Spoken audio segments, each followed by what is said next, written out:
Synchronisation synchronisation का मतलब होता है कि कोऑर्डिनेशन करना बिटवीन द प्रोसेसेस या फिर थ्रेड्स। कोई भी मल्टीपल थ्रेड्स ले लो, प्रोसेसेस ले लो, उसको कोऑर्डिनेट करना, ये ध्यान रखना कि कोई एक प्रोसेस दूसरी प्रोसेस के साथ कॉन्फ्लिक्ट क्रिएट नहीं कर रही है, एक प्रोसेस दूसरी प्रोसेस के रिसोर्सेस को एक्सेस नहीं कर रही है। दोनों प्रोसेसेस अगर शेयर्ड रिसोर्सेस को एक्सेस कर रहे हैं तो कॉन्फ्लिक्ट नहीं हो रहा है, ये इंश्योर करने का काम जो है वो सिंक्रोनाइजेशन का काम होता है। इसको हम सिंक्रोनाइजेशन बोलते हैं कि जो भी प्रोसेस चल रही है, जो भी थ्रेड चल रहा है, वो एक ऑर्डरली मैनर में, एक सीरियलाइज्ड मैनर में चलता रहे। पैरेलल प्रोग्रामिंग के अंदर वर्क को बैलेंस करना, उसको मैनेज करना इज वेरी इंपॉर्टेंट। तो ये काम जो है वो सिंक्रोनाइजेशन करके देता है। अलग अलग टाइप के सिंक्रोनाइजेशन होते हैं। हम यहाँ पे 3 सिंक्रोनाइजेशन को पढ़ेंगे। एक है बैरियर, दूसरा है लॉक जिसको हम सेमाफोर भी बोलते हैं, और तीसरा है सिंक्रोनियस कम्युनिकेशन ऑपरेशन। तो सबसे पहले देखते हैं बैरियर। बैरियर क्या होता है? तो यहाँ पे सारे के सारे टास्क जो हम पैरेलल प्रोग्रामिंग में करते हैं वो सारे के सारे जो है वो बैरियर थ्रू परफॉर्म कर सकते हैं। इसमें क्या होता है कि टास्क जो है वो अपना काम करता रहता है जब तक वो एक बैरियर तक नहीं पहुंच जाता। तो ये बैरियर क्या है? बैरियर एक ऐसा पॉइंट है जहाँ पे वो प्रोसेस या वो थ्रेड जो है वो ब्लॉक हो जाती है या पॉज हो जाती है। लास्ट टास्क जब बैरियर तक पहुंच जाता है तब सारे के सारे टास्क जो है वो सिंक्रोनाइज किए जाते हैं।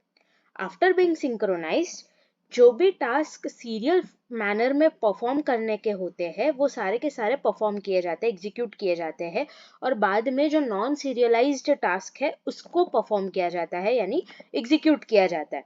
तो बहुत सारे केसेस के अंदर क्या होता है, टास्क जो है वो ऑटोमेटिकली रिलीज भी हो सकता है to continue their work. Next है लॉक जिसको हम सेमाफोर बोलते हैं। तो इसके अंदर कितने भी नंबर ऑफ टास्क हम इंक्लूड कर सकते हैं इन अ पैरेलल प्रोग्राम। ये यूजुअली हम ग्लोबल डेटा को प्रोटेक्ट करने के लिए यूज करते हैं।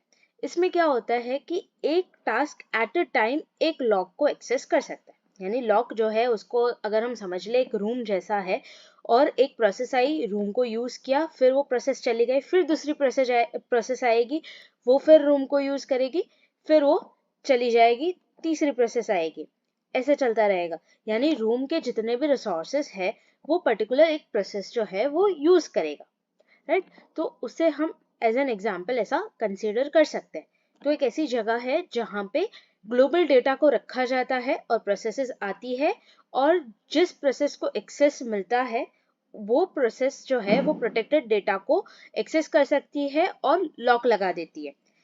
तब तक बाकी सारे टास्क जो है वो वेट करते हैं। जैसे ही वो टास्क बाहर निकलता है या प्रोसेस बाहर निकलती है, वैसे ही दूसरा टास्क जो है वो उस चीज को एक्सेस करने के लिए चला जाता है और फिर से लॉक लगा लेता है।